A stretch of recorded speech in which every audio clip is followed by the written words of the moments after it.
Hello everyone, स्वागत है आपका आज की नई वीडियो में। तो ग्लास से पानी और चाय तो हमने बहुत पी ली, पर आज हम ग्लास को दबाएंगे आटे में, जो कि हमारा बहुत झंझट का जो कुछ काम होता है ना, वो चुटकियों में हमारा निपट जाएगा।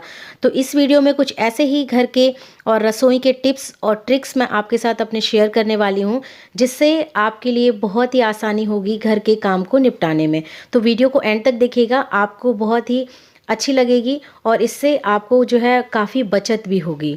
तो चलिए स्टार्ट करते हैं।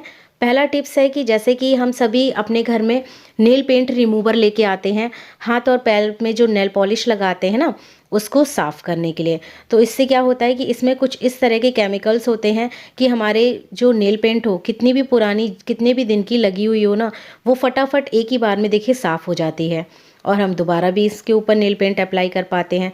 तो नेल पेंट तो हमने इस रिमूवर से बहुत हटा ली। आज इसका बहुत अच्छा से यूज़ मैं आपके साथ शेयर करने वाली हूँ, जिससे कि जो काम हमें घंटों लग जाते हैं करने में, उस काम को इस रिमूवर के साथ हम चुटकियों में करके कंप्लीट कर लेंगे। तो आपको कोई भी एक पुराना सा डस्टिंग वाला कपड़ा लेना है और थोड़ा सा नेल पेंट रिमूवर जो है ना, उसके ऊपर डालना है।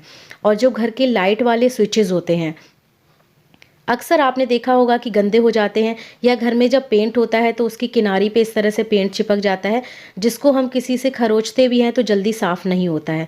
तो क्या है कि आपको बहुत आसान तरीका बताया जा रहा है कि इस नेल पेंट रिमूवर को आपको किसी कपड़े पे लगाना है और हल्के हाथों से उसको उसके ऊपर रगड़ देना है। आपका ये जो स्विच बोर्ड है, कितना भी गंदा हो, गंदे से भी गंदा होगा ना, वो भी आपका चुटकियों में साफ़ हो जाएगा और एकदम नया सा दिखने लगेगा। जैसा कि आप देख भी रहे होंगे वीडियो में कि ऊपर के साइड पेंट कितना चिपका हुआ था इसमें और गंदा सा दिख रहा था, पर हल्का सा हाथ लगाने से ही देखिए पूरा ऊपर जो इसका पेंट था हट गया है। बाकी जो काले काले हल्के हल्के धब्बे दिख रहे हैं, टच करने में गंदा हो ही जाता है। तो देखिए एकदम नया जैसा साफ़ हो गया है। थोड़ा और भी अगर हाथ मारेंगे ना, तो और भी अच्छे से साफ़ हो जाएगा। तो ये था हमारा स्विच बोर्ड को साफ़ करने का पहला टिप। सभी के घर में ये अवेलेबल होता है, थ्री जो रिमूवर, इससे साफ़ हो जाएगा। दूसरा टिप ये है कि जब भी हम कोई भी हरी सब्जी लाते हैं, चाहे वो पालक हो, धनिया हो, मेथी हो, बथुआ हो, जब हम उसको बनाने के लिए तैयार करते हैं तो इस तरह से तोड़ के रख लेते हैं। अगर आप सेम डे उसको यूज़ कर लेते हैं तब तो ठीक है, पर इसको अगर फ्रिज में रखते हैं तो कई बार ये क्या है कि मुरझा जाती है और सड़ने लग जाती है।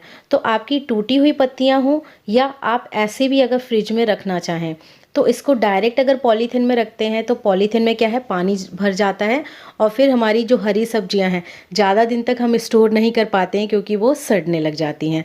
तो हम सभी के घर में देखिए न्यूज़पेपर तो होता ही है। अब से जो हरी सब्जियां अगर आपको स्टोर करनी है फ्रिज में, तो आपको क्या करना है कि इस तरह से उन हरी सब्जियों को रैप कर लेना है। ज़्यादा है तो थोड़ा बड़ा सा न्यूज़पेपर लेना है, थोड़ी सी है तो आप थोड़े से न्यूज़पेपर में भी कर सकते हैं, और अगर आपके पास नैपकिन पेपर है तो आप उसमें भी रख सकते हैं। तो इससे क्या है कि जो भी मॉइस्चराइज होगा इस पॉलीथीन के अंदर, वो पानी सारा एब्जॉर्ब कर लेगा हमारा न्यूज़पेपर। तो इससे क्या होगा कि जितनी भी हरी सब्जियां होंगी पत्ते वाली हम रखेंगे ना, वो सड़ेंगी नहीं और थोड़े ज़्यादा दिन तक जो है अच्छे से फ्रेश तरीके से आप इसको स्टोर कर सकते हैं। तो पॉलीथीन में रखने से पहले न्यूज़पेपर में करना है। अब तीसरा टिप हमारा ये है कि जब भी हम आटा छानते हैं तो ज़्यादातर इस तरह से छोटे से बर्तन में ले लेते हैं और फटाफट करना स्टार्ट कर देते हैं। तो अब क्या है कि जब भी हम चलनी में आटे को रखते हैं और उसको चलाते हैं, तो कितना भी आप संभाल के करिए, ठीक है, वो थोड़ा बहुत जो आटा है ना, वो हमारे जो बर्तन की किनारी पे भी बिखर जाता है, और अगर हम ज़मीन पे रखते हैं या किसी भी चीज़ पे रखते हैं तो वो बाहर भी निकल जाता है। और सबसे ज़्यादा काम तब बढ़ता है जब भी आटा छानते हैं ना, तो उसके हल्का फुल्का धूल की तरह वो पूरे में उड़ उड़ के हो जाता है। तो क्या करना है, आटा छानने से पहले आपको एक ग्लास लेना है और उस ग्लास के ऊपर चलनी को रखना है इस तरह से उल्टा करके, और उसके बाद आपको चलनी नहीं हिलानी है, वो ग्लास ही चारों तरफ आप राउंड राउंड करके घुमा दीजिए। आटा आपका छन के तैयार हो जाएगा और बाहर भी नहीं फैलेगा, काम भी नहीं बढ़ेगा, सफाई से आपका जो आटा है वो छन जाएगा। तो ये था हमारा ग्लास का टिप, जो बहुत ही यूज़फुल है। अभी देखिए मैं आपको बड़े बर्तन में भी करके एक बार दिखा देती हूँ। अभी तो ये छोटा बर्तन था। हम जब थाली में भी आटे को छानते हैं ना, तब भी कितना भी आप अच्छे से करेंगे ना, वो हल्का-फुल्का बाहर निकल ही जाता है। तो इस तरह से अब जब भी आप आटा छानेंगे, तो आप एक बार इस ग्लास वाली ट्रिक को यूज़ ज़रूर कीजिएगा। अगर आपको इसका फ़ायदा नहीं होता है, तो आप कमेंट बॉक्स में बताइएगा कि जो ट्रिक बताई है, वो आपने गलत बताई हुई है। क्योंकि इससे क्या है कि जितनी हमारी बड़ी चलनी है ना, उसी के अंदर ही अंदर नीचे आटा गिरेगा, बाहर गिरने का तो सवाल ही नहीं उठता है। तो चलिए आगे बढ़ते हैं नेक्स्ट टिप की तरफ।